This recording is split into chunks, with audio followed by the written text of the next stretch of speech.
కానీ వాళ్ళు ఇక్కడికి వచ్చినాక మీ ఉత్సాహం చూస్తుంటే ఒకటే అనిపిస్తా ఉన్నది, రేవంత్ రెడ్డి గారు ఇప్పటిదాకా ఒక లెక్క, ఈ జోష్ చూస్తుంటే ఇక్కడి నుంచి మరొక లెక్క స్టార్ట్ అవుతుంది నీకు. ఎందుకంటే ఇక్కడికి వచ్చింది మామూలు పిల్లలు కాదు, ఉడుకు నెత్తురుతో ఊరకలెత్తే యువతరం ఇక్కడికి వచ్చింది. నెత్తురు మండే నవతరం ఇక్కడికి తరలి వచ్చింది. జంగ్ సైరన్ మోగించడానికి వచ్చిన మా యంగ్ జనరేషన్ కు హృదయపూర్వకంగా నమస్కారాలు.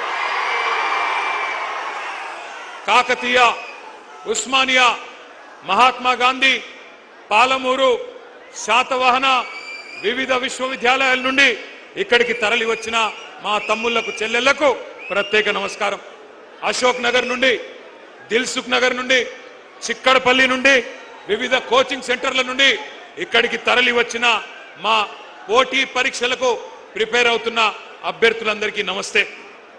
పెద్దలు ఎప్పుడో చెప్పారు, యువశక్తి శివమెత్తితే పోరాటాలు పోటెత్తుతాయి, నవశక్తి విజృంభిస్తే విప్లవాలు విరబూస్తాయి, మీరు పిడికిలి బిగిస్తే పీఠాలే కదిలిపోతాయి,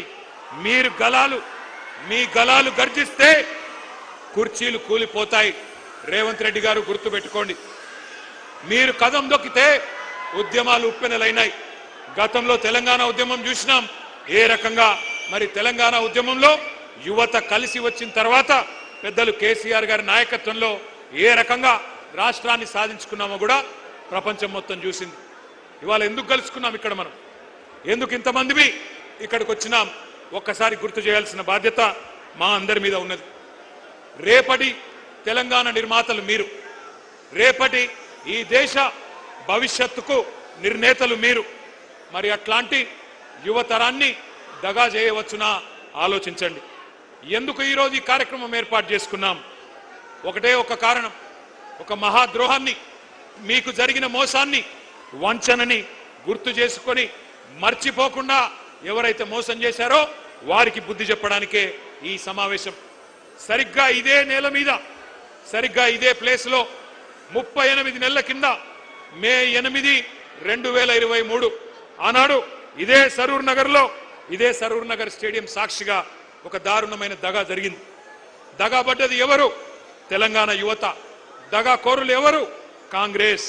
2023లో ఇక్కడే ఇదే గడ్డ మీద ఇదే గ్రౌండ్ లో ఆ రోజు మీటింగ్ జరిగింది. ఢిల్లీ నుంచి ప్రియాంక గాంధీ వచ్చింది, గల్లీ నుంచి కల్తీ కాంగ్రెస్ నాయకులు అందరూ వచ్చినారు, హైకమాండ్ నుంచి గాంధీలు, గాంధీ భవన్ లో దూరిన గాడ్సేలు అందరూ కలిసి ఒక మాయా మస్తీంద్ర కార్యక్రమం చేసి బురిడి పత్రం ఒకటి రిలీజ్ చేసినారు. దాని పేరు యూత్ డిక్లరేషన్ అని పెట్టినారు.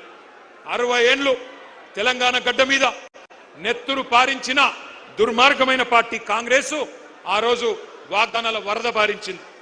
తెలంగాణ బిడ్డల మీద తూటాలు పేల్చిన పార్టీ, వేల మందిని చంపిన party Congress.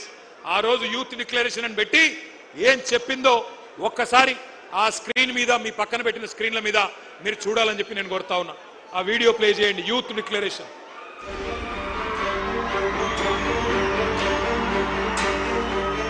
We have released a detailed job calendar for 2 lakh government jobs in the first year of our government. 2 lakh सरकारी पद जो आज खाली पड़े हैं, इनको 1 साल के अंदर हम भरना चाहते हैं और इसका पूरा प्रयास करेंगे।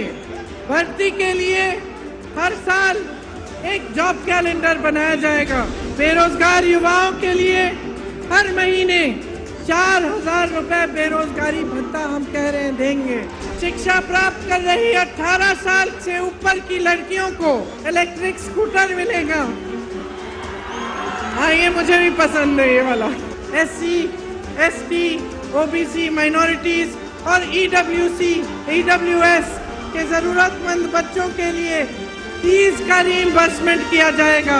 అదే విధంగా విద్యా ఉపాధి అవకాశాలను మెరుగుపరిచేందుకు, వాళ్ళ సమస్యల్ని వినేందుకు యూత్ కమిషన్ ఏర్పాటు చేయడం జరుగుతుంది.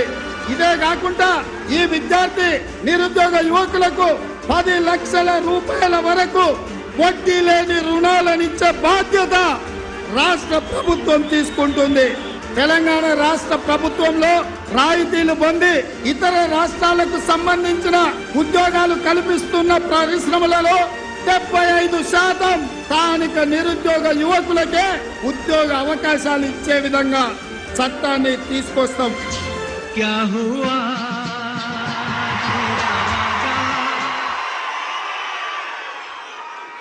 పాత కేటుగాళ్ళు కొత్త డూప్లికేట్ గాళ్ళు ఇద్దరు కలిసి తెలంగాణ యువత మీద నకిలీ ప్రేమలు నటిస్తూ విసిరిన వల పేరే యూత్ డిక్లరేషన్. ఈ యూత్ డిక్లరేషన్ లో 24 హామీలు తెలంగాణ యువతకు కాంగ్రెస్ పార్టీ ఇచ్చింది. నేను అడుగుతా ఉన్నా, ఇక్కడికి వచ్చిన మా తమ్ముళ్లను మా చెల్లెలను, ఒక్కటన్నా నెరవేరిందా? ఒక్కటన్నా నెరవేరిందా? సౌండ్ వినబడతలేదు. ఒక్క హామీ అన్న నెరవేరిందా? ఏడాదిలో 2 లక్షల ఉద్యోగాలు వచ్చినాయా? ప్రైవేట్ కంపెనీల్లో 75% రిజర్వేషన్ వచ్చిందా? కాలేజీ అమ్మాయిలకు స్కూటీలు వచ్చినాయా? యువతకు 10 లక్షల రుణాలు వచ్చినాయా? ఫీజు రీయింబర్స్మెంట్ పైసలు వచ్చినాయా? 4 ట్రిపుల్ ఐటీలు 3 యూనివర్సిటీలు వచ్చినాయా? నెలకు 4,000 నిరుద్యోగ భృతి వచ్చిందా? 10వ తరగతి పాస్ అయితే 10,000 వచ్చిందా? 12వ తరగతి పాస్ అయితే 15,000 వచ్చిందా? డిగ్రీ పాస్ అయితే 1,00,000 వచ్చిందా? పీజీ పాస్ అయితే 1,00,000 వచ్చిందా? పిహెచ్డి చేస్తే 5 లక్షలు వచ్చిందా? మరి ఏమొచ్చిందని నేను అడుగుతా ఉన్నా. ఈ పార్టీకి ఓటేస్తే నేను అడుగుతున్నా మిమ్మల్ని, ఇంత మోసం చేసిన వాళ్ళను ఏమందాం? దగేబాజ్ అందామా? దోఖేబాజ్ అందామా? దగుల్బాజీలు అందామా? ఏమందాం? మీరు ఆలోచించండి. ఒక్క మాటలో చెప్పాలంటే, young generation got cheated by a old jackal. Young generation got cheated by a old jackal. ఒక జిత్తుల మారి ముసలి నక్క కాంగ్రెస్ యువజనాన్ని తెలివిగా చిత్తు చేసింది. ఒకనాడు మా జగిత్యాల అలిశెట్టి ప్రభాకర్ అనే ఒక మహాకవి, ఆయన అన్న ఒక మాట గుర్తొస్తున్నది వాళ్ళ ఉపన్యాసాలు వింటుంటే.